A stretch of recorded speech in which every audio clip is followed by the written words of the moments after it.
అజ్ వాస్తవికత. ఉర్దూ మూలం మౌలానా మౌదూది. అనువాదం ఎస్ఎం ఖాద్రి. పాఠకుడు doctor Nagoor Shaik. Please like, share, subscribe, bell icon, all. ఇది ప్రళయకాలం వరకు శాంతి నిలయముగా వెలసిల్లే హరం కాబాగృహం గల నగరాన్ని ప్రసాదించింది. ఇందులో మనిషే కాదు, కనీసం జంతువునైనా వేటాడడానికి వీల్లేదు. ఈ హరం పరిధిలో గడ్డిని సైతం కోసే అనుమతి లేదు. ఆ భూభాగపు ఏ ముళ్ళునైనా విరచడానికి వీల్లేదు. ఎవరి వస్తువునైనా పడిపోతే దాన్ని ముట్టుకోరదనే ఆదేశం ఉంది. ఇస్లాం ప్రపంచ ప్రజలకు వసగిన ఈ నగరంలో ఆయుధాలను వెంటబెట్టుకుని పోవడానికి వీల్లేదు. ఇక్కడ ధాన్యం కానీ ఇతర వస్తువులను కానీ నిల్వ చేసి వాటిపై ధరలను పెంచడం దైవ తిరస్కారం, అంతటి ఘోర పాపం.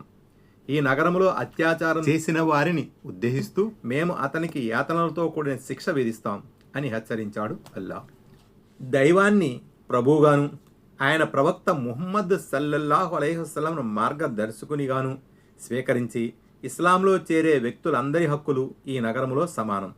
ఆ వ్యక్తి ప్రపంచం ఏ మూలలో ఉండేవాడైనా సరే, అతడు చైనావాడు కానీ, ఆఫ్రికా వాడు కానీ, ఆసియా ఖండానికి చెందినవాడు కానీ, ఇంకా ఇతర ఐరోపా, అమెరికా ఖండాలకు చెందినవాడైనా సరే, అతడు ముస్లిం అయిపోతే మక్కా వాసులకు ఏ హక్కులైతే ఉంటాయో అతనికి కూడా ఆ హక్కులే వర్తిస్తాయి.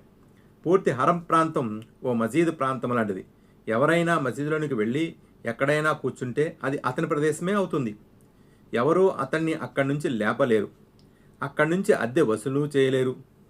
అయితే అతడు తన జీవితాంతం ఆ ప్రదేశంలో కూర్చుని ఆ ప్రదేశం నాది అనే హక్కు అతనికి లేదు. అతడు దాన్ని అమ్మనూ లేడు, అద్దె వసూలు చేయనూ లేడు. ఆ వ్యక్తి అక్కడి నుండి వెళ్ళిపోతే ఇతరులు కూడా అక్కడ కూర్చోవడానికి హక్కుదారులే. ఇదే పరిస్థితి పూర్తి మక్కా ప్రాంతానికి వర్తిస్తుంది. దైవ ప్రవక్త సల్లల్లాహు అలైహి వసల్లం గారి ప్రవచనంలో ఏ వ్యక్తి అయితే ఈ నగరంలో ప్రథమంగా వచ్చి విడుదల చేస్తాడో ఆ ప్రదేశం అతనిదే అవుతుంది అని ఉంది. అక్కడ ఇళ్లకు అద్దె వసూలు చేయడం ధర్మసమ్మతం కాదు. హజరత్ ఉమర్ రజియల్లాహు అన్హు అక్కడి ప్రజలను ఉద్దేశించి ఇలా అన్నారు: మీ ఇంటి ఆవరణ తలుపులు మూయకండి. ఎవరైనా వచ్చి మీ ఆవరణలో బస చేయదలిస్తే దానికి వీలు కల్పించండి అని ఆదేశించారు.